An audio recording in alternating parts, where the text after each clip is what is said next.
Giovanni Manna, direttore sportivo della SSC Napoli, ha rilasciato alcune dichiarazioni al Social Football Summit allo Stadio Olimpico di Roma. Come ci si sente ad essere in testa alla classifica?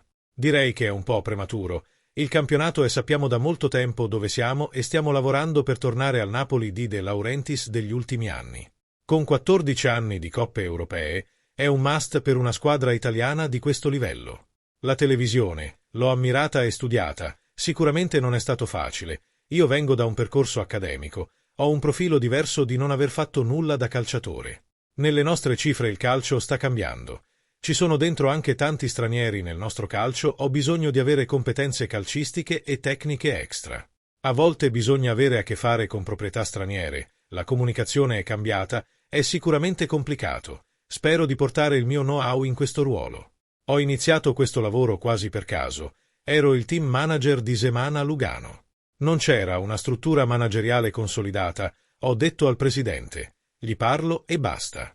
E poi ho iniziato a fare questo lavoro. Non avevo grandi referenze, ma devo ringraziare il mister per questo lavoro. Alla Juve, che vinceva gli scudetti, Fabio Paratici era un riferimento, oppure Walter Sabatini che è un grande scopritore di talenti ed è un riferimento per chi fa questo mestiere. Ho avuto ispirazioni. La seconda squadra del Napoli in Serie. Ma è complicato, perché la seconda squadra non è una seconda squadra. Ma la valorizzazione è un percorso lungo e costoso, anche in termini economici e lavorativi.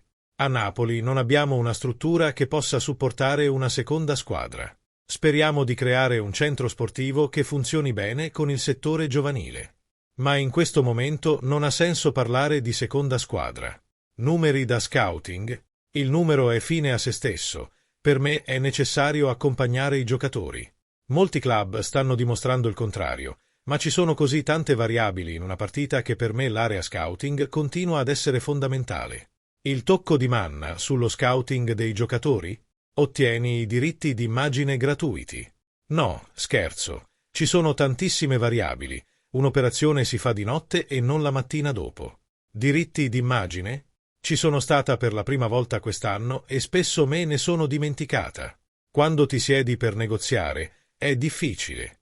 Quindi, prima di tutto, convinco il giocatore. Ho implementato questa strategia. Una volta convinto, il resto sarà fatto.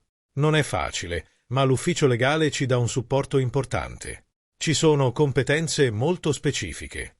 Il problema principale è con lo sponsor tecnico. Alcuni sponsor tecnici si prendono tutto, non solo le scarpe, ma la felpa, il cappellino. A volte i giocatori hanno bisogno di rescindere questi contratti. Ma quando sei in fase avanzata, la soluzione la trovi quando il calciatore vuole venire. Come gestisci l'emozione di Napoli? Come dico spesso, è importante mantenere attenzione e concentrazione nel gestire i momenti della stagione, dall'entusiasmo per una posizione in classifica o per 3 vittorie, alle delusioni. Dobbiamo essere lucidi e non farci dominare dalle sensazioni dei tifosi. Una città calda che mi dà tanto. Non ne avevo idea. Immaginavo che fosse urgente, ma non così trasportante. Ogni giorno, le persone te lo chiedono. E ti senti obbligato a dare. Una sensazione strana. Comunque si dica, 55.000 persone ovunque, positive, mai fischi. L'anno scorso è stato complicato, ma c'è sempre stato il sostegno pubblico. Quindi è chiaro che ci sono grandi aspettative dopo il campionato di 2 anni fa. Dobbiamo fare un viaggio e ricominciare. Sappiamo che è un obiettivo lontano. Sì, c'è, ma non ci pensiamo. L'obiettivo è oggettivamente complicato. Dobbiamo rimanere umili e lavorare. Rapporto Conte De Laurentiis? La mia esperienza è assolutamente positiva. Il presidente ha profondità.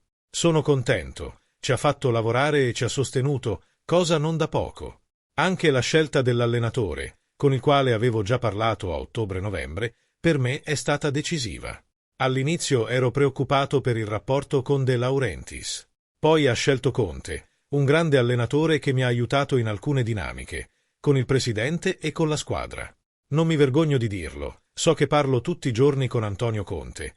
Mi aiuta, posso dargli qualcosa, ma lui qualcosa mi dà. Chi è il più esigente? Il presidente è molto esigente sotto altri aspetti. Quindi bisogna sempre stare attenti. Primo incontro con De Laurentiis? A gennaio ho cambiato casa a Torino, non ho pensato di partire. Mi sono trasferita con la mia famiglia. Dopo Juve Frosinone in casa con gol di Rugani, di notte mi chiama un numero che non ho e non rispondo. La mattina mi richiama lo stesso numero. Era il dottor Chiavelli.